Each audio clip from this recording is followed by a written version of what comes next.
so long. We've been waiting for this time to hello everyone, welcome to my channel Savitri Sunita vlogs.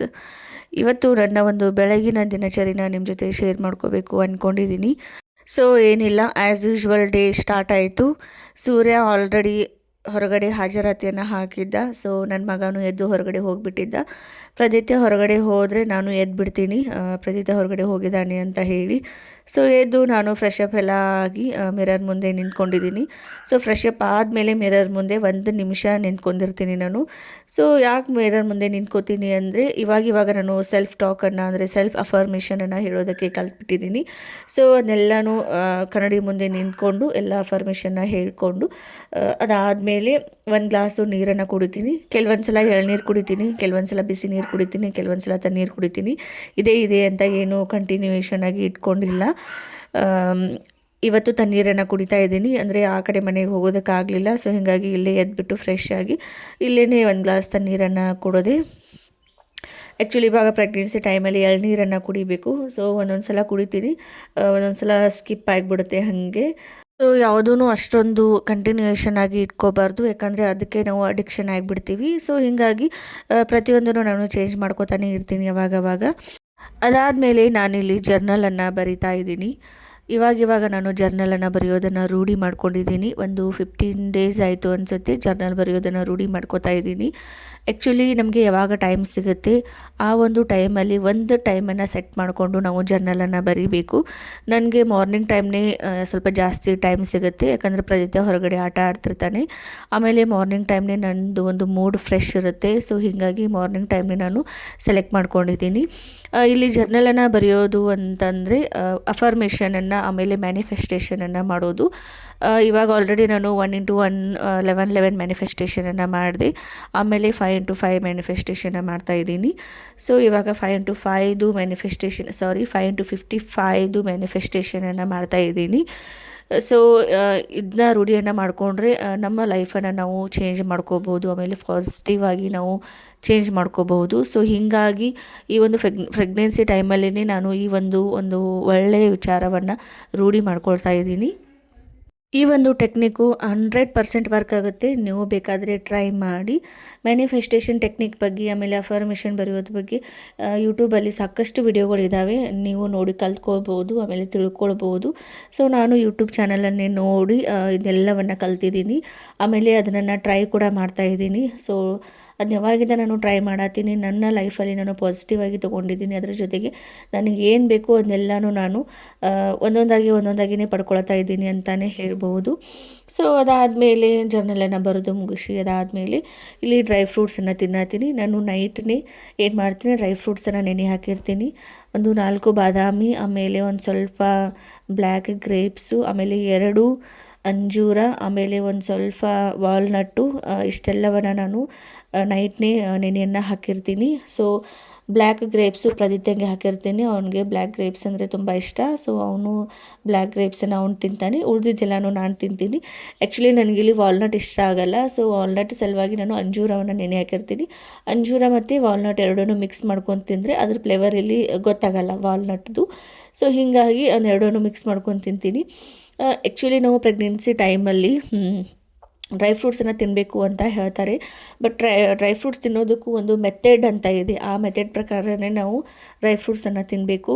ಎಲ್ಲರೂ ತಿಂತಾರೆ ಅಂತ ಹೇಳಿ ತಿಂದರೆ ಅದು ಯೂಸ್ ಆಗಲ್ಲ, ಆಮೇಲೆ ಅದು ನಮ್ಮ ಹೆಲ್ತಿಗೂ ಒಳ್ಳೆಯದಲ್ಲ. ಆ್ಯಕ್ಚುಲಿ ಇಲ್ಲಿ ಯಾವ ಥರ ನಾವು ಡ್ರೈ ಫ್ರೂಟ್ಸನ್ನು ತಿನ್ನಬೇಕು ಅಂತ ಅಂದರೆ, ಒಂದು 5th ಮಂತ್ ಏನು ಸ್ಟಾರ್ಟ್ ಆಗುತ್ತೆ ನಮಗೆ, ಆಫ್ಟರ್ 5th ಮಂತಿಂದ ನಾವು ಡ್ರೈ ಫ್ರೂಟ್ಸನ್ನು ತಿನ್ನೋದಕ್ಕೆ ಸ್ಟಾರ್ಟ್ ಮಾಡಬೇಕು. ಮುಂಚೆಯಿಂದ ನಾವು ತಿನ್ನಬೇಕು ಅಂದರೆ ಜಸ್ಟ್ ಖರ್ಜೂರವನ್ನು ತಿನ್ನಬೇಕು. ಡೇಟ್ಸ್ ಏನಿರುತ್ತೆ ಒಣ ಖರ್ಜೂರ, ಆಮೇಲೆ ಡೇಟ್ಸು ಇಂಥೆಲ್ಲನೂ ಮುಂಚೆ ಟೈಮಲ್ಲಿ ನಾವು ತಿನ್ನಬೇಕು. ಆಫ್ಟರ್ 5 ಮಂತ್ ಆದಮೇಲೆ ಡ್ರೈ ಫ್ರೂಟ್ಸನ್ನು ತಿನ್ನೋದಕ್ಕೆ ಸ್ಟಾರ್ಟ್ ಮಾಡಬೇಕು. ಆಮೇಲೆ ಇಲ್ಲಿ ಜಾಸ್ತಿನೂ ಡ್ರೈ ಫ್ರೂಟ್ಸನ್ನು ನಾವು ತಿನ್ನಬಾರ್ದು. ಜಸ್ಟ್ 4 ನಾವು ಬಾದಾಮಿನ ಹಾಕ್ಕೋಬೇಕು, ಆಮೇಲೆ 2 ಅಂಜೂರ, ಆಮೇಲೆ ಒಂದು ಸ್ವಲ್ಪ ವಾಲ್ನಟನ್ನು ಹಾಕ್ಕೊಳ್ಬೇಕು.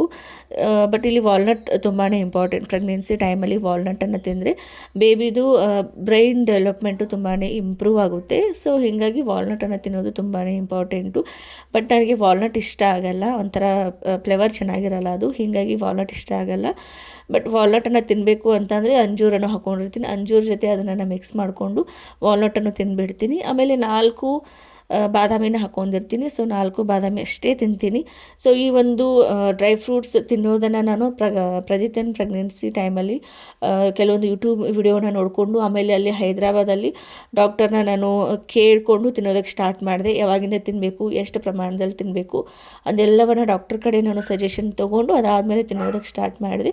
ಬಟ್ ಎಲ್ಲರೂ ಹೇಳ್ತಾರೆ ಡ್ರೈ ಫ್ರೂಟ್ಸ್ ತಿನ್ನಬೇಕು ಅದು ಇದು ಅಂತ ಹೇಳಿ ಅದ್ಯಾವುದೂ ನಾನು ಮಾಡಲಿಲ್ಲ. ಡಾಕ್ಟರ್ ಕಡೆಯಿಂದ ಸಜೆಷನ್ ತೊಗೊಂಡೇ ನಾನು ಡ್ರೈ ಫ್ರೂಟ್ಸನ್ನು ತಿನ್ನೋದಕ್ಕೆ ಸ್ಟಾರ್ಟ್ ಮಾಡಿದೆ. ಅದಾದಮೇಲೆ ಪ್ರದೀಪ್ತನ ಟೈಮ್ ಇವಾಗ ಪ್ರದೀಪ್ತನ ಟೈಮ್ ಸ್ಟಾರ್ಟ್ ಆಯಿತು. ಅವನಿಗೆ ಒಂದು ಸ್ವಲ್ಪ ಟಿಫಿನನ್ನು ಮಾಡಿಸಿದೆ. ಅವನಿಗೆ ಅಂತೇಳಿ ಉಪ್ಪಿಟ್ಟು ಮಾಡಿದರು ನಮ್ಮ ಮಮ್ಮಿ. ಸೊ ಅವನಿಗೆ ಉಪ್ಪಿಟ್ಟನ್ನು ತಿನ್ನಿಸಿದೆ. ಆಮೇಲೆ ನನಗೂ ಹಸಿವಾಗಿತ್ತಂತ ಹೇಳಿ ಟೀ ಆಮೇಲೆ ಬಿಸ್ಕಿಟನ್ನು ತಿಂದೆ. ಡೈಲಿ ಬಿಸ್ಕಿಟ್ ಬೇಕೇ ಬೇಕು, ಇಲ್ಲಾಂದರೆ ಟಿಫಿನ್ ಮಾಡೋದು ಲೇಟ್ ಆಗುತ್ತೆ, ಅಷ್ಟರಲ್ಲಿ ನಂಗೆ ಹಸಿವಾಗಿಬಿಡ್ತೈತಿ. ಸೊ ಹೀಗಾಗಿ ಟೀ ಮತ್ತು ಬಿಸ್ಕಿಟನ್ನು ತಿಂದು ಅದಾದಮೇಲೆ ನಾನು ಸ್ನಾನಕ್ಕೆ ಬಂದೆ. ಆ್ಯಕ್ಚುಲಿ ನಾನು ಪ್ರದೀಪ್ತನ ಸ್ನಾನ ಮಾಡಿಸಿ ಅವನನ್ನು ರೆಡಿ ಮಾಡಿಸಿ ಅವನನ್ನು ಹೊರಗೆ ಕಳಿಸಿದಾದಮೇಲೆ ನಾನು ಸ್ನಾನ ಮಾಡ್ತೀನಿ. ಇಲ್ಲಾಂದರೆ ಅವನು ನನಗೇನೂ ಮಾಡೋದಕ್ಕೆ ಬಿಡೋದಿಲ್ಲ. ಸೊ ಹೀಗಾಗಿ ಅವನನ್ನು ರೆಡಿ ಮಾಡಿ ಹೊರಗಡೆ ಕಳಿಸಿದ ಮೇಲೇ ನಾನು ಆಮೇಲೆ ಸ್ನಾನ ಮಾಡಿ ರೆಡಿ ಆಗೋದು. ನಂದು ಸ್ನಾನ ಆದಮೇಲೆ ಮುಖಕ್ಕೆ ಏನೂ ಅಪ್ಲೈ ಮಾಡಲ್ಲ ನನ್ನ ಫೇಸ್ಗೆ. ಆಲ್ರೆಡಿ ನಾವು ಒಂದು ವಿಡಿಯೋದಲ್ಲಿ ಹೇಳಿದ್ದೀನಿ ಸ್ನಾನ ಆದಮೇಲೆ ನಮ್ಮ ಮುಖಕ್ಕೆ ಏನೂ ಹಚ್ಚಲ್ಲ ಅಂತ ಹೇಳಿ. ಬೇಕಾದರೆ ಒಂದು ಸ್ವಲ್ಪ ರೋಸ್ ವಾಟ್ರ್ ಹಚ್ಕೋತೀನಿ, ಇಲ್ಲ ಅಂತಂದರೆ ಇಲ್ಲ. ಒಂದು ಸ್ಮಾಲ್ ಒಂದು ಬಿಂದಿಯನ್ನು ಹಚ್ಕೊಂಡ್ರೆ ಮುಗೀತು ನಂದು ಫೇಸ್ ರುಟೀನ್ ಎಲ್ಲ ಮುಗಿದು ಹೋಯಿತು. ಆಮೇಲೆ ಸ್ನಾನ ಆದಮೇಲೆ ಪೂಜೆ ಮಾಡೋದು. ಸೊ ಡೈಲಿ ಮನೆಯಲ್ಲಿ ನಾನೇ ಪೂಜೆ ಮಾಡ್ತೀನಿ. ಇವಾಗ ನಾನೇ ಖಾಲಿ ಇರ್ತೀನಿ ಅಂದಮೇಲೆ ಅದೊಂದು ಕೆಲಸ ನನಗೇನೆ ಬಿಟ್ಬಿಟ್ಟಿರ್ತಾರೆ ಮನೆಯಲ್ಲಿ. ಸೊ ಹೀಗಾಗಿ ಸ್ನಾನ ಆದಮೇಲೆ ನಾನು ಪ್ರದೀಪ್ತ ಕೂಡಿ ಇಲ್ಲಿ ಹೂವನ್ನು ಹರಿಯತ್ತೀವಿ. ನಮ್ಮ ಮನೆ ಮುಂದೆನೇ ಹೂವಿನ ಗಿಡ ಇದ್ದಾವೆ. ಸೊ ಹೀಗಾಗಿ ನಾನು ಪ್ರದೀಪ್ತ ಇಬ್ಬರು ಕೂಡಿ ಹೂವನ್ನು ಹರ್ಕೊಳತ್ತಿದ್ವಿ ಪೂಜೆ ಮಾಡೋದಕ್ಕೆ ಅಂತೇಳಿ. ಅವನಂತೂ ಫುಲ್ ಕಾಡ್ಸತ್ತಿದ್ದ. ಅವನಿಗೆ ನನ್ನ ಕೈಯಲ್ಲಿರುವಂಥ ಹೂ ಬೇಕಾಗಿತ್ತು. ಅವ್ನ ಕೈಯಲ್ಲಿ ಕೊಟ್ಟರೆ ಅಂತೂ ಮುಗೀತು, ಎಲ್ಲ ಚೆಲ್ಬಿಡ್ತಾನೆ ಕೆಳಗೆ. ಅವ್ನ ಕೈಯಲ್ಲಿ ಕೊಟ್ಟೆ ಒಂದು ಸ್ವಲ್ಪ ಚೆಲ್ಬಿಟ್ಟ. ಅಷ್ಟರಲ್ಲಿನೇ ಮತ್ತೆ ಬೇರೆ ಹೂವನ್ನು ಹರ್ಕೊಂಡು ಹೋದ್ವಿ. ಏನಾದರೂ ಒಂದು ಮಾಡೋದಕ್ಕೆ ಬಿಟ್ಟರೆ ಅವ್ನು ಒಂದೇನಾದರೂ ಕಾರ್ಬಾರ್ ಮಾಡೋಲ್ಲದೆ ಬಿಡೋದೇ ಇಲ್ಲ. ಒಂದೇನಾದರೂ ಬೇಕೇ ಬೇಕು ಅವನಿಗೆ. ಬಟ್ ಅವನು ಕಾಡಿಸ್ತಾನೆ, ಹಠ ಮಾಡ್ತಾನೆ, ಕೈಯಲ್ಲಿರೋದೆಲ್ಲ ಬೇಡ್ತಾನೆ, ಎಲ್ಲ ಹಾಳು ಮಾಡ್ತಾನೆ ಅಂತ ಹೇಳಿ ಅವನ್ನ ಬಿಟ್ಟು ಯಾವುದೂ ಕೆಲಸ ಮಾಡಲ್ಲ ನಾನು. ಏನೇ ಕೆಲಸ ಮಾಡಿದರೂ ಅವ್ನು ನನ್ನ ಜೊತೆ ಕರ್ಕೊಂಡೇ ಕೆಲಸ ಮಾಡ್ತೀನಿ. ಒಂದು ಸ್ವಲ್ಪ ನನಗೆ ತ್ರಾಸಾದ್ರೂ ನಾನು ಕರ್ಕೊಂಡೇ ಕೆಲಸ ಮಾಡ್ತೀನಿ. ಯಾಕಂತಂದರೆ ಏನು ಕೆಲಸ ಮಾಡ್ತೀನಿ ಅನ್ನೋದು ಅವನಿಗೂ ಗೊತ್ತಾಗುತ್ತೆ. ಆಮೇಲೆ ಅವನಿಗೂ ಅದ್ರ ಬಗ್ಗೆ ನಾಲೆಜ್ ಬರಲಿ ಅಂತ ಹೇಳಿ ಅವನು ಕರ್ಕೊಂಡೇ ನಾನು ಪ್ರತಿಯೊಂದು ಕೆಲಸನೂ ಮಾಡ್ತೀನಿ. ಇವಾಗ ಅಷ್ಟೇ ಅಲ್ಲದೆ ನಾನು ಹೈದರಾಬಾದಲ್ಲಿದ್ದಾಗ ಅವನು ಇನ್ನೂ ಚಿಕ್ಕವನಿದ್ದ, ಇನ್ನೂ ಒಂದು 6 ತಿಂಗಳು 7 ತಿಂಗಳು ಇದ್ದ. ಅವಾಗಾದ್ರೂ ನಾನು ಏನೇ ಒಂದು ಕೆಲಸ ಮಾಡಿದ್ರು ನನ್ನ ಜೊತೆನೇ ಕರ್ಕೊಂಡು ಮಾಡ್ತಿದ್ದೆ. ಸೊ ನಾನು ಏನು ಮಾಡ್ತೀನಿ ಅನ್ನೋದು ಅವ್ನಿಗೂ ನಾಲೆಜ್ ಬರಲಿ, ತಿಳುವಳಿಕೆ ಬರಲಿ, ಅದ್ರ ಬಗ್ಗೆ ಜ್ಞಾನ ಅವ್ನಿಗೆ ಬರಲಿ ಅನ್ನೋದಷ್ಟೇ ನನ್ನ ಉದ್ದೇಶ. ಸೊ ಹೀಗಾಗಿ ಅವ್ನು ಕರ್ಕೊಂಡೇ ಪ್ರತಿಯೊಂದು ಕೆಲಸನೂ ಮಾಡ್ತೀನಿ. ಇವಾಗಾದ್ರೂ ನಾನು ಅದೇ ರೂಟೀನನ್ನು ಇಟ್ಕೊಂಡಿದ್ದೀನಿ. ತವ್ರ ಮೇಲೆ ಇದ್ದೀನಿ ಅಂತ ಹೇಳಿ ಮನೆಯವ್ರ ಕೈಯಲ್ಲಿ ಕೊಟ್ಟು ನಾನು ಏನೂ ಕೆಲಸ ಮಾಡಲ್ಲ. ಸೊ ನಾನು ಏನೇ ಕೆಲಸ ಮಾಡಿದ್ರು ಅವ್ನು ಕರ್ಕೊಂಡೇ ಮಾಡೋದು.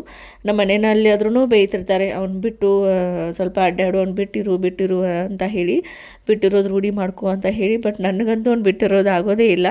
ಪ್ರತಿಯೊಂದೂ ಅವ್ನು ನನ್ನ ಜೊತೆ ಕರ್ಕೊಂಡೇ ಮಾಡ್ತೀನಿ. ಇವಾಗ ದೇವ್ರ ಪೂಜೆಯನ್ನು ಮಾಡಬೇಕಾದ್ರೂ ನನ್ನ ಸೈಡ್ ಅವ್ನು ನಿಂತ್ಕೊಂಡೇ ಇದ್ದ. ಫುಲ್ ಕ್ಯಾಮ್ರಾ ಎಲ್ಲ ಅಳ್ಳಾಡಿಸೋದು, ಆಮೇಲೆ ದೇವರೆಲ್ಲ ಟಚ್ ಮಾಡೋದು, ಹೂವು ತೊಗೊಳೋದೆಲ್ಲ ಮಾಡತ್ತಿದ್ದ. ಬಟ್ ಹಾಗೆ ಅವ್ನು ಕೈ ಬಿಡಿಸಿ ಹಾಗೆ ಪೂಜೆಯನ್ನು ಮಾಡಿ ಮುಗಿಸಿದೆ.